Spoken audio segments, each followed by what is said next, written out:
Assalamualaikum warahmatullahi wabarakatuh. Bismillahirrahmanirrahim.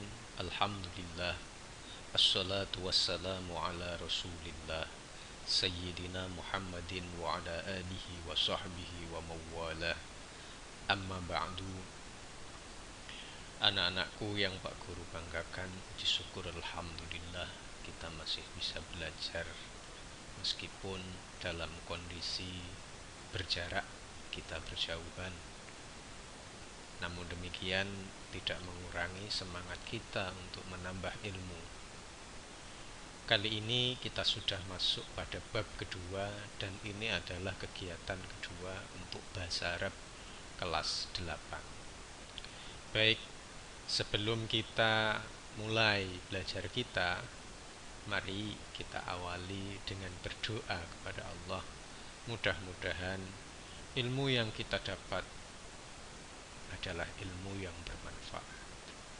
Al-Fatihah. A'udzu billahi minasyaitonir rajim. Bismillahirrahmanirrahim. Alhamdulillahi rabbil alamin, arrahmanir rahim, maliki yaumiddin. Iyyaka na'budu wa iyyaka nasta'in. Ihdinas siratal mustaqim. Siratal ladzina an'amta 'alaihim ghairil maghdubi 'alaihim waladdallin. Rabbi gfirli wa liwalidayya wa lil mu'minina amin. Anak-anakku yang Pak Guru banggakan, kita tetap menggunakan acuan utama KMA 183 yang mengamanatkan ini, bisa kalian lihat, untuk kompetensi inti yang ketiga, memahami dan menerapkan pengetahuan faktual, konseptual, dan prosedural berdasarkan rasa ingin tahunya tentang ilmu pengetahuan, teknologi, seni, budaya terkait fenomena dan kejadian tampak nyata. Itu adalah KI 3 ya, KI 3. KI 3 itu ya berkaitan dengan pengetahuan, pemahaman kita ya. Sedangkan KI 4 itu hal-hal yang bersifat praktis, praktek gitu ya. Baik, di sini KD 3.2 menganalisis gagasan dari teks naratif sederhana yang berkaitan dengan tema Yaumiyatuna dengan memperhatikan bentuk, makna, dan fungsi dari susunan gramatikal, al-jumlah, al-ismiyah. Dari KD ini nanti kalian harus bisa membedakan jumlah ismiyah dari jumlah fi'liyah. Kemudian menunjukkan mubtada, menunjukkan khobar. Nanti Pak Guru akan jelaskan tentang jumlah fi'liyah itu seperti apa, jumlah ismiyah seperti apa, mubtada seperti apa, khobar seperti apa. Dan nanti kita akan ambil contoh-contoh yang sangat sederhana ya, yang sangat sederhana. Nanti seandainya kita masuk pada qiraah, pada teks bacaan tentang yaumiyatuna, kita bisa praktekkan ya. Pemahaman kita tentang gramatikal jumlah ismiyah bisa kita praktekkan. Namun di sini banyak Pak Guru ungkap contoh yang sangat sederhana, yang sangat mudah untuk dicerna, meskipun agak jauh dari yaumiyatuna, karena memang di sini sangat sederhana. Saya buat sangat sederhana. Baik, sebelum kita mulai tentang mubtada, khobar, fiil dan fa'il, ini ada pengenalan istilah agar kalian tidak salah paham ya. Baik, dalam bahasa Indonesia kita kenal dengan istilah kata. Kata itu ya susunan beberapa huruf, akhirnya disusun menjadi sebuah kata. Contohnya saya, susunan huruf itu S, A, Y, A, itu susunan. Rumah itu kan kata, terbuat dari R, U, M, A, H, dan lain sebagainya. kata dalam bahasa Indonesia itu kalau bahasa Arab dikenal dengan kalimah, ya, kalimah. Guru contohkan ana, baitun, hajarun, gobatun. Ini contoh-contoh, masih banyak kata itu, banyak sekali, jutaan. Seperti di kamus itu berapa jumlah kata itu. Ana ya terdiri dari hamzah, nun, alif, kan begitu. Baitun terdiri dari ba, ya, ta. Jadi susunan huruf hingga bisa dibaca dan memiliki makna itu kalimah dalam bahasa Arab. Baik, dalam bahasa Indonesia kita kenal kalimat. Pak Guru contohkan, batu itu hitam, hutan itu gundul, kita melihat gunung. Nah, itu kalimat. Dalam bahasa Indonesia kita mengenalnya adalah kalimat, susunan beberapa kata sehingga menjadi bisa kita paham. Batu itu hitam, bisa dipaham, oh warnanya batu hitam. Hutan itu gundul, oh berarti hutannya ditebangi, kan begitu. Kita melihat gunung, oh berarti ada pemandangan dan kita pandang adalah gunung, kan begitu. Pemahamannya begitu. Tidak bisa berdiri sendiri, ya. Batu sendiri, itu sendiri, hitam sendiri, itu tidak bisa dipaham. Hutan berdiri sendiri, itu berdiri sendiri, gundul berdiri sendiri, itu nggak bisa dipaham. Karena sudah tersusun menjadi sebuah kalimat, akhirnya bisa dipaham. Seperti itulah gambaran kalimat dalam bahasa Indonesia. Kalimat itu dalam bahasa Arab kita kenal dengan jumlah. Apa? Jumlah. Jumlah itu bukan jumlah hitungan 1, 2, 3, 4, 5 dan seterusnya, bukan. Akan tetapi jumlah yang dimaksud itu adalah susunan beberapa kata menjadi sebuah kalimat. Dalam bahasa Arab dikenal dengan jumlah. Pak Guru akan contohkan, al-ghabatu wasi'atun. Al-ghabah wasi'ah terdiri dari dua kata. Al-ghabah itu hutan, wasi'ah luas. Bisa dipaham. Al-ghabah wasi'ah, hutan itu luas, bisa dipaham. Al-hajaru aswadu. Hajar itu maknanya batu, aswad itu maknanya hitam. Jadi dua kata digabungkan menjadi sebuah kalimat yang bisa dipaham. Al-hajaru aswadu. Baik, Pak Guru akan kenalkan istilah tunggal. Contohnya, rumah. Bukan 2 rumah atau 3 rumah. Buku.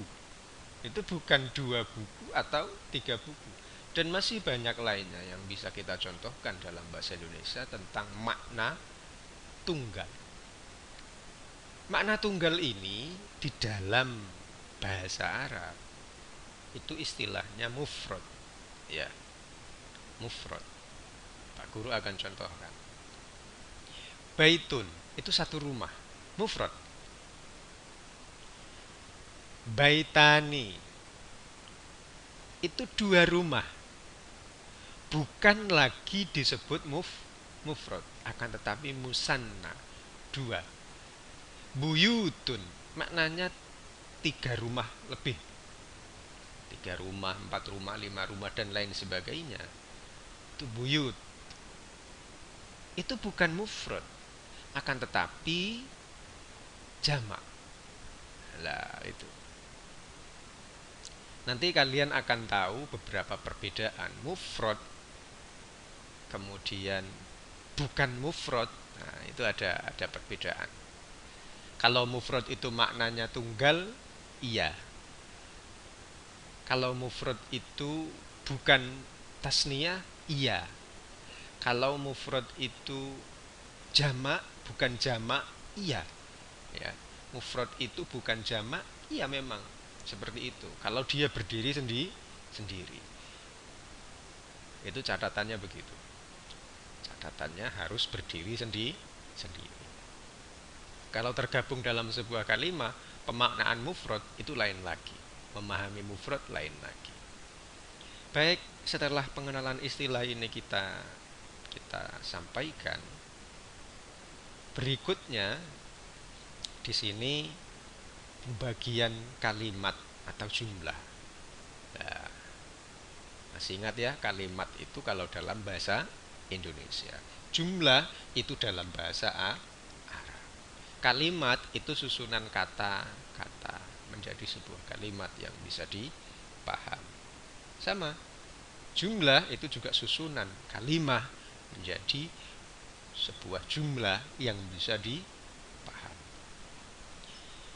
Dalam bahasa Arab itu ada dua, ya, ada dua kalimat atau jumlah. Antara lain fi'liyah, ya, jadi jumlah fi'liyah. Ada juga jumlah ismiyah. Jumlah fi'liyah itu susunannya terdiri dari fi'il dan fa'il. Apa? Terdiri dari fi'il dan fa'il. Ini saya contohkan. Untuk fi'ilnya itu bisa kita contohkan kata ijtahada atau yajtahidu. Fa'ilnya apa? Di sini lafad at-talib. Lafad apa? At-talib. Di dalam memahami ini, ya, ijtahadat talib atau yajtahidut talib itu susunan fi'liyah, terdiri dari fi'il dan fa'il. Ijtahada itu sudah bersungguh-sungguh. Siapa yang bersungguh-sungguh? At-talib, seorang siswa. Atau yajtahidu at-talib, pakai kata yajtahidu, sedang bersungguh-sungguh. Siapa yang bersungguh-sungguh? At-talib. Nah, jadi susunannya itu kata kerjanya dulu, fiilnya dulu, ya, mohon maaf, susunan fi'liyah itu fa'ilnya dulu baru fiilnya dulu baru fa'ilnya. Pak Guru tegaskan sekali lagi, susunan fi'liyah itu fiilnya dulu baru fa'ilnya. Contohnya seperti itu. Sedangkan ismiyah itu terdiri dari mubtada dan khabar. Mubtada dan khabar.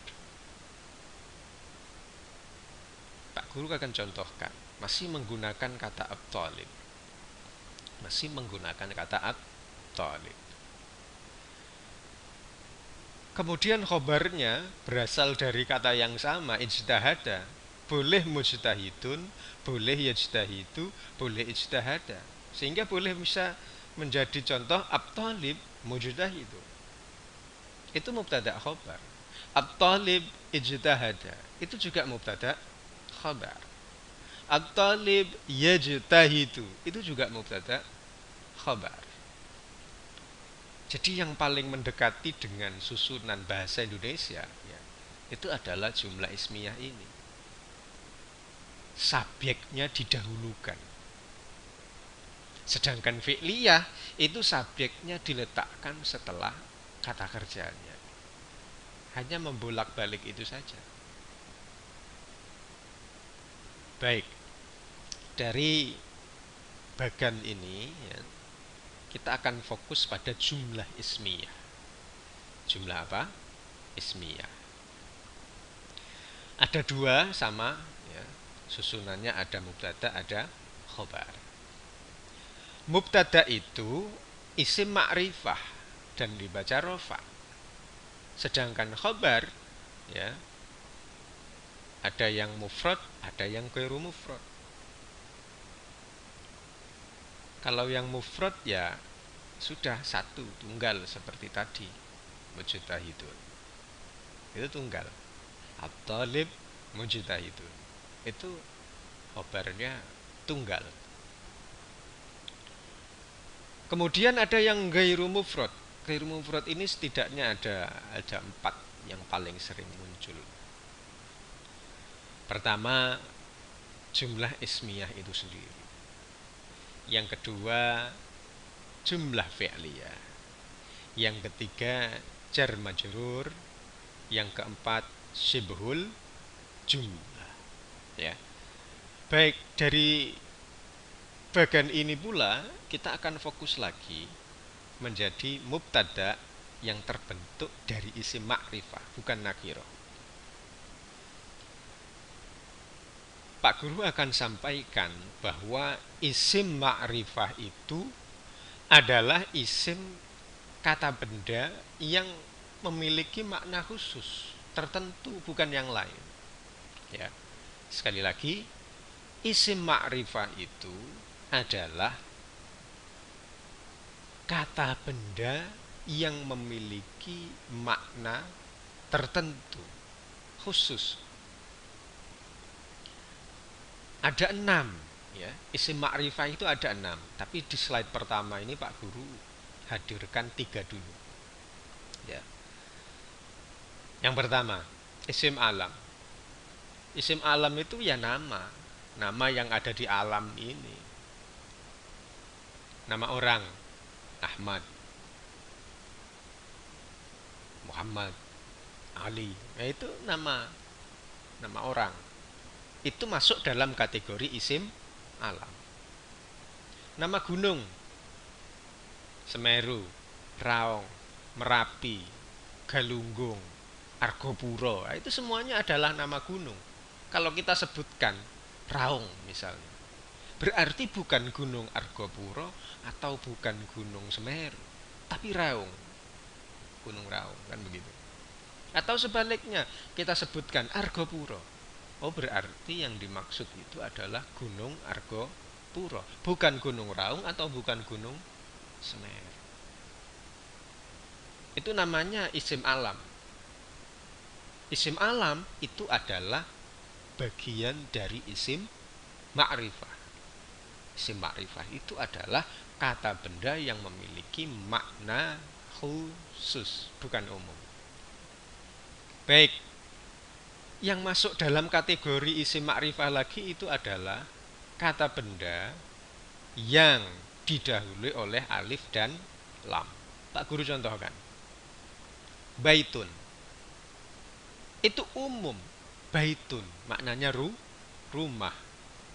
Tapi kalau dikasih al baitu, dikasih al menjadi al baitu, maka dia menjadi isim ma'rifah, menjadi khusus. Rumah itu, al baitu, rumah itu. Begitu. Berikutnya ada lagi kategori isim ma'rifah itu dhamir. Dhamir itu adalah kata ganti. Menggantikan siapa? Ya menggantikan nama-nama tadi. Huwa, dia laki-laki. Anta, kamu laki-laki. Ya, seperti dalam dhamir itu dah. Huwa, huma, hum, hiya, huma, hunna, anta, antuma, antum, anti, antuma, antuna, ana. Nah, dan seterusnya. Itu adalah isim dhamir. Isim dhamir itu bagian dari isim ma'rifah. Isim ma'rifah itu boleh menjadi mubtada. Oke. Pembagian berikutnya, ya, ini masih bicara mubtada. Bahwa isim ma'rifah itu ada juga isyarah, isim isyarah. Dzalika, hadza. Dzalika maknanya itu kan menunjuk, isyarat, kan begitu. Hadza, ini itu juga menunjuk. Itu namanya juga isyarat. Hadhihi itu yang mu'annas, tilka untuk mu'annas. Dan masih banyak bisa kalian lihat di kamus tentang isyarah itu apa saja. Berikutnya mausul. Isim ma'rifah itu ada yang kategori mausul.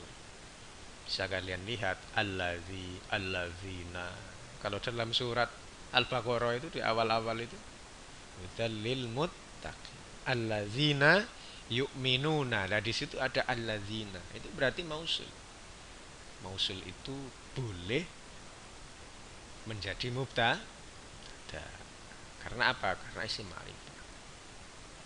Berikutnya mudhof, dimudhofkan, ya, disandarkan.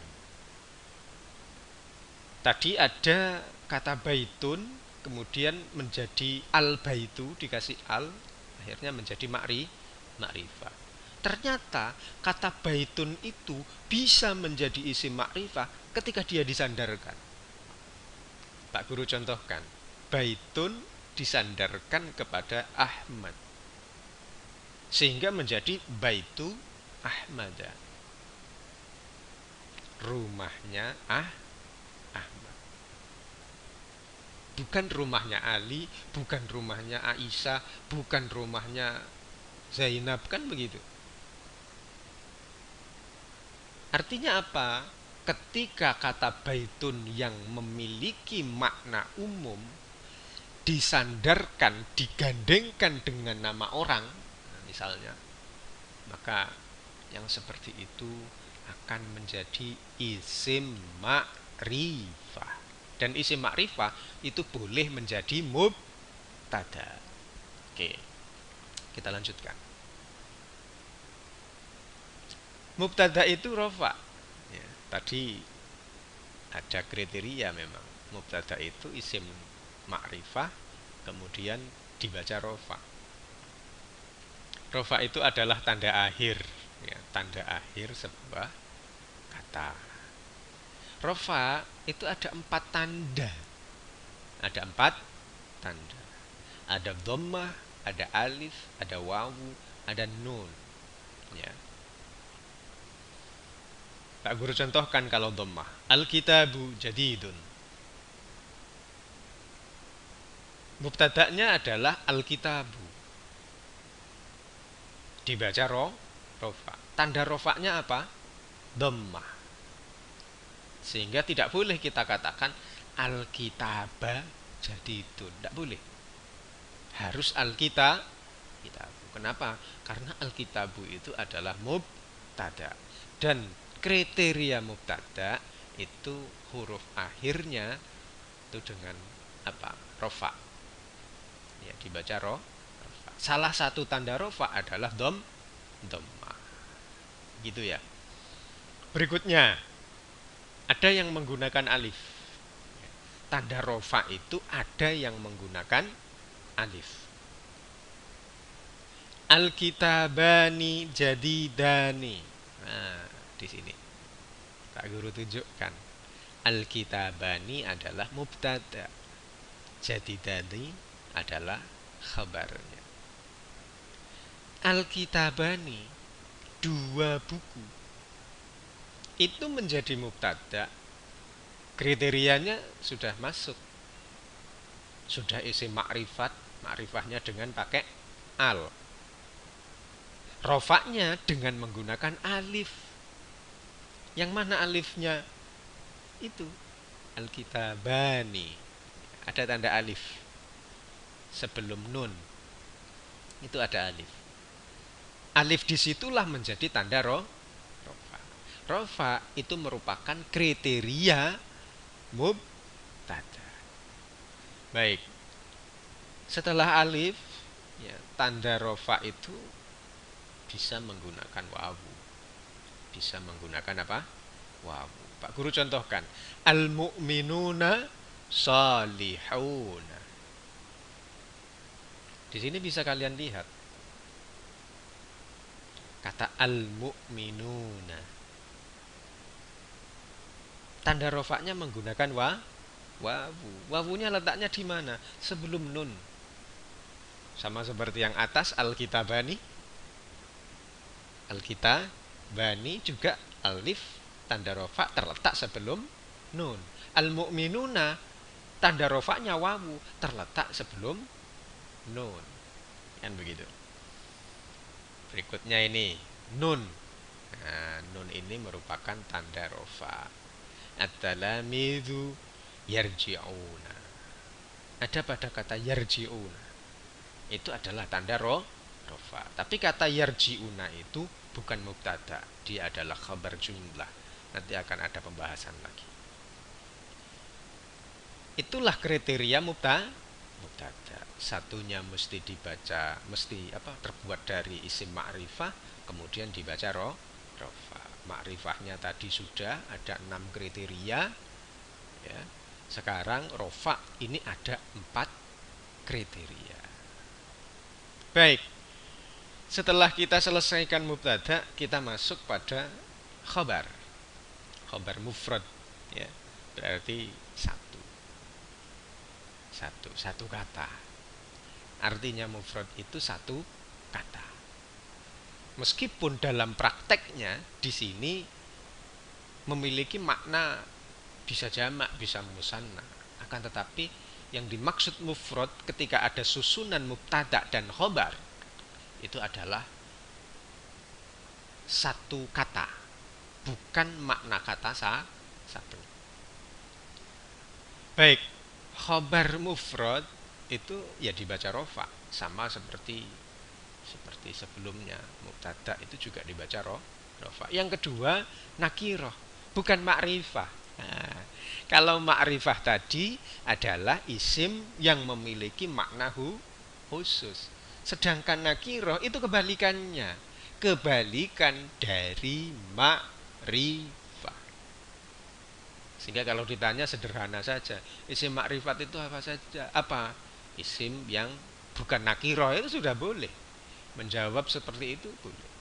Isim ma'rifat apa? Isim yang bukan nakiroh. Kategori isim ma'rifat apa? Ada 6 tadi. Bisa kalian lihat. Sedangkan sekarang khabar mufrad itu selain dibaca rofa juga kriteria nakiro, bukan isim ma'rifah.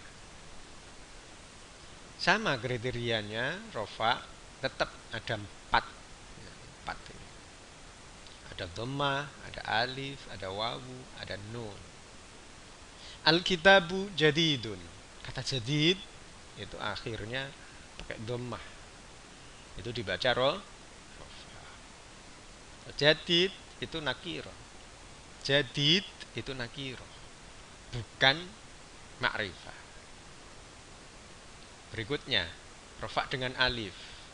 Al-kitabani jadidani.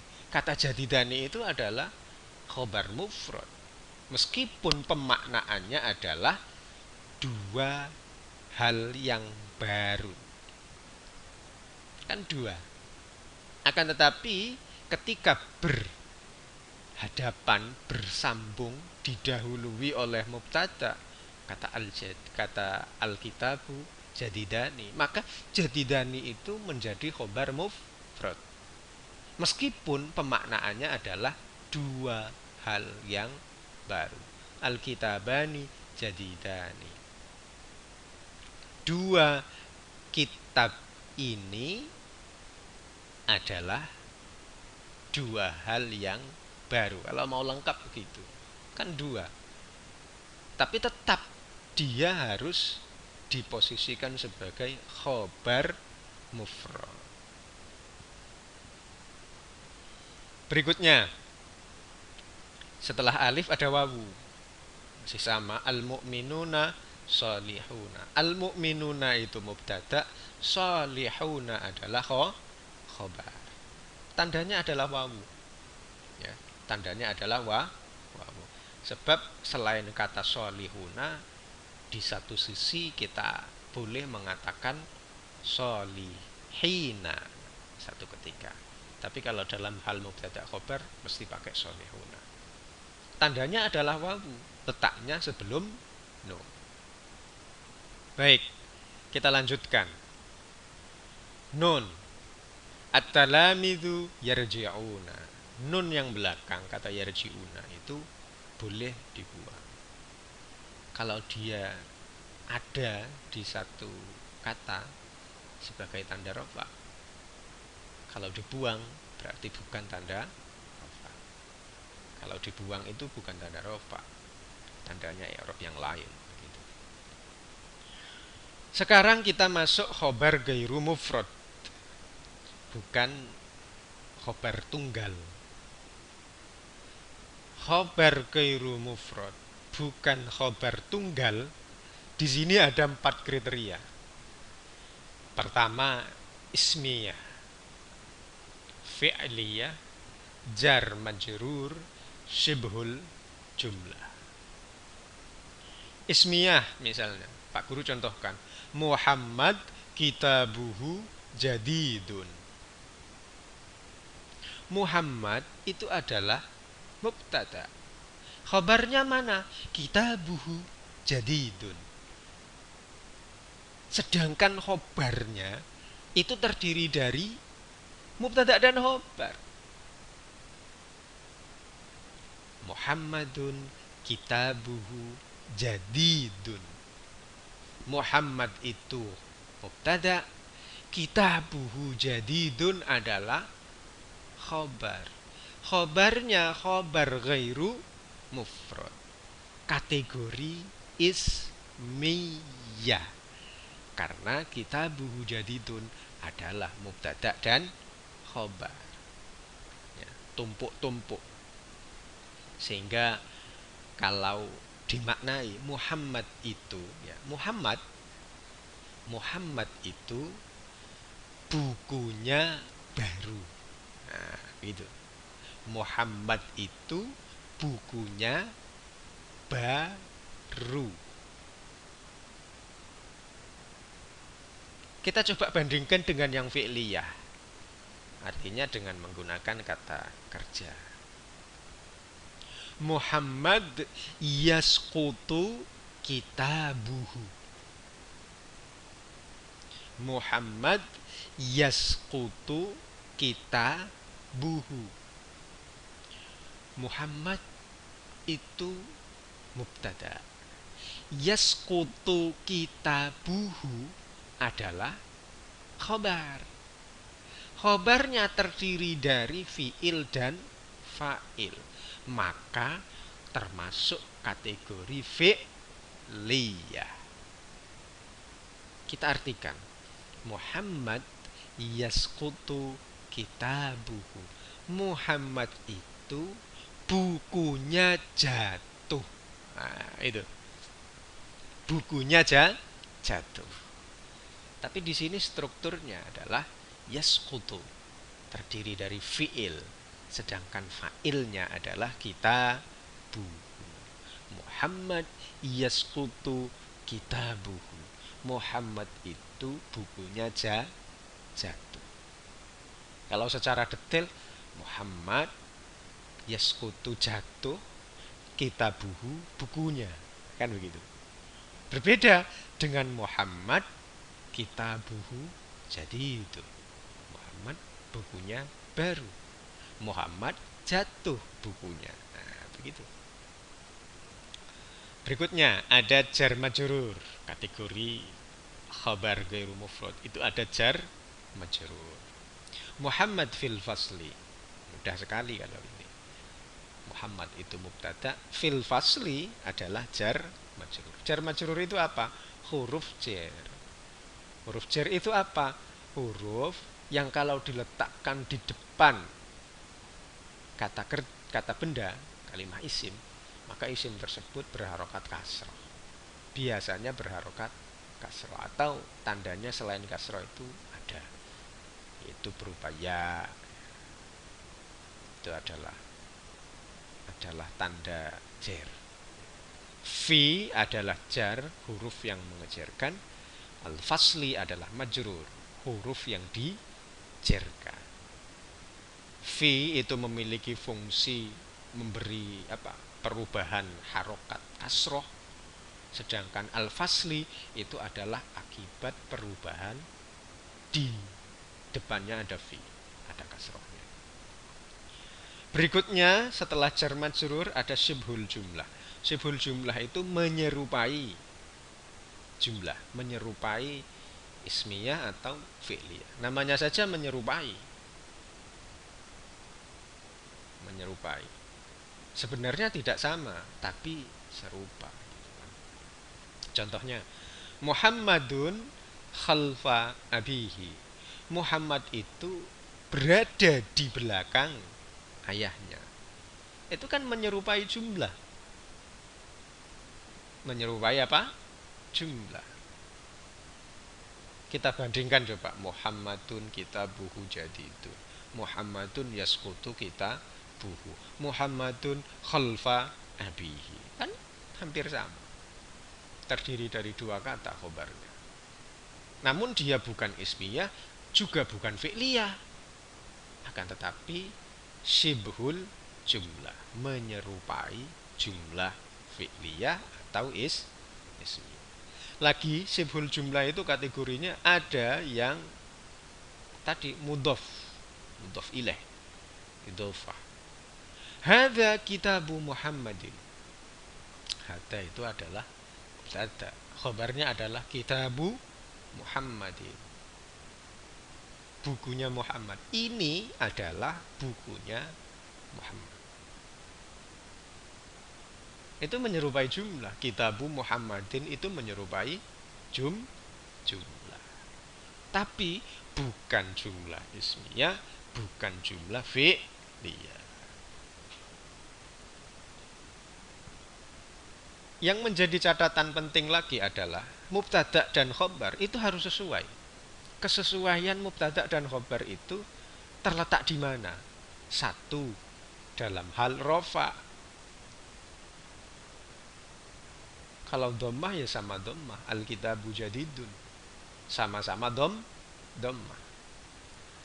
Alif, al-kitabani jadidani, belakang sama-sama ada alifnya sebelum nun itu. Wawu, al-mu'minuna sholihuna, sama sebelum nun ada wawu. Kata al-mu'minun wawun nun, kan begitu. Yang menjadi tandanya adalah wawu. Sholihuna juga wawun nun belakang. Tandanya adalah wawu. Nun sekarang. Ini sebenarnya kesesuaiannya adalah sama-sama rofa, meskipun tandanya berbeda. At-talamid menggunakan tanda dhammah, sedangkan yarji'una menggunakan tanda wawu. Akan tetapi masih dalam kategori sama-sama rofa. Artinya apa? Mubtada khobar itu harus sesuai, sama-sama rofa, meskipun tanda rofanya bisa berbeda. Ya Pak Guru contohkan yang belakang ini. At-talamid tanda rofanya pakai dhammah. Yarji'una tanda rofanya pakai nun. Nah itu sama-sama rofa tapi memiliki tanda yang berbeda. Intinya kesesuaian mubtada dan khobar itu sama-sama rofa. Baik, kesesuaian mubtada khobar itu dalam hal apa? Jenis kalimat.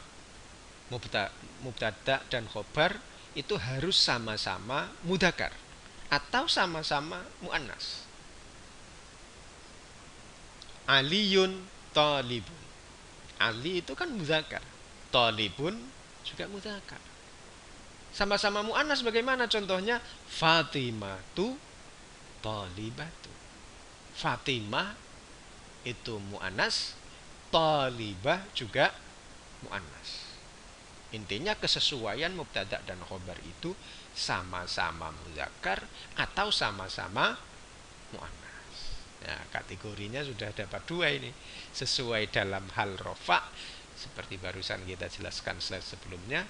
Sekarang kesesuaiannya dalam jenis kalimat. Apakah sama-sama mudzakkar ataukah sama-sama muannas. Jadi begitu kesesuaiannya.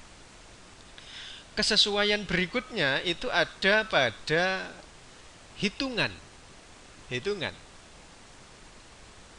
Jumlahnya berapa? Mufradkah, musannakah, atau jamakkah? Pak Guru akan contohkan Aliyun talibun. Ali itu berapa jumlahnya di sini? 1. Talibun juga jumlahnya 1.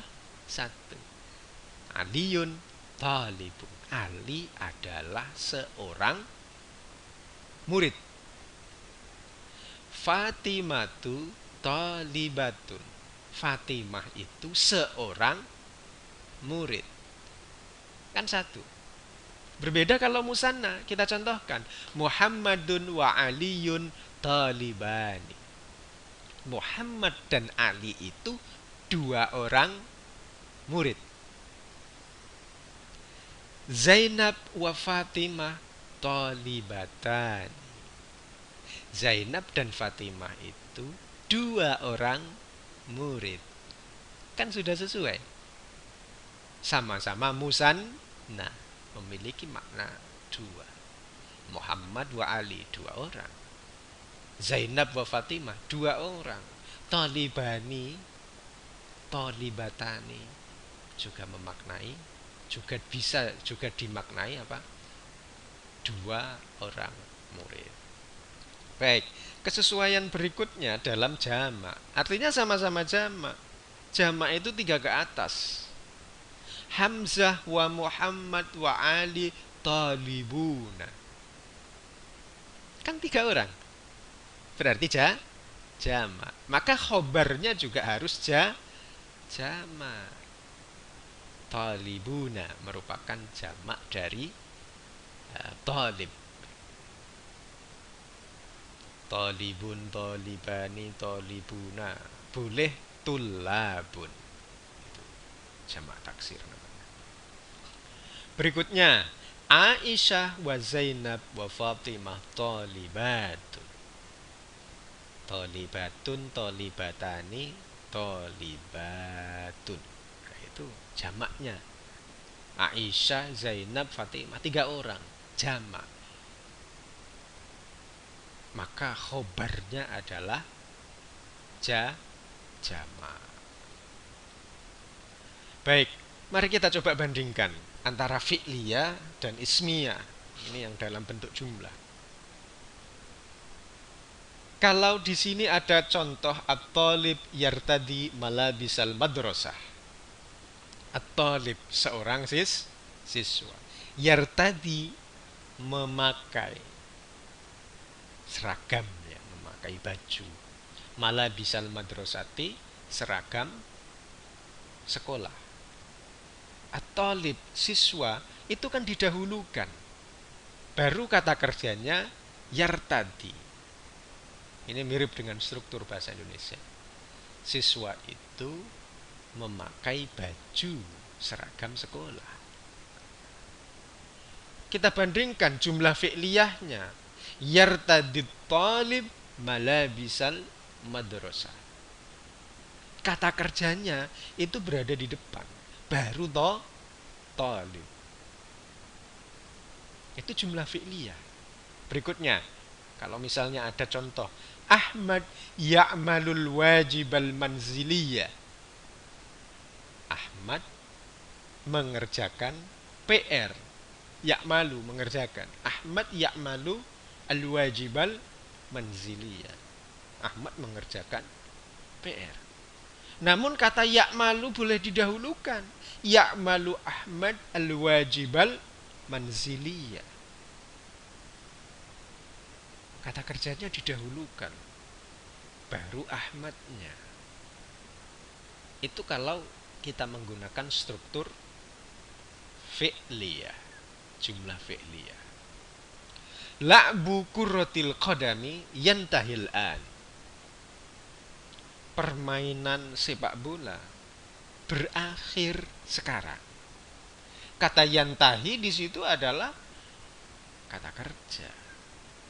Diposisikan sebagai khabar. La'bu kurratil qadam yantahi al-an. Itulah jumlah ismiyah. Mubtada dan khabar. Yantahi la'bu kurratil qadami al-ana. Itu jumlah fi'liyah. Karena strukturnya apa? Fi'ilnya baru fa'ilnya. Kalau ismiyah itu mubtada'nya baru khobarnya. Paham ya? Kalau diletakkan di depan fi'ilnya, kata kerjanya, maka itu jumlah fi'liyah. Kalau subjeknya, mubtada'nya didahulukan, baru kata kerjanya sebagai khobar, itu jumlah ismiyah. Baik, ini adalah akhir penjelasan kita hari ini tentang jumlah ismiyah, mubtada, khobar, dan perbandingannya dengan fi'liyah. Mudah-mudahan kalian mendapatkan ilmu yang bermanfaat. Kurang lebihnya mohon maaf. Wallahul muwaffiq ila aqwamit thoriq. Wassalamualaikum warahmatullahi wabarakatuh.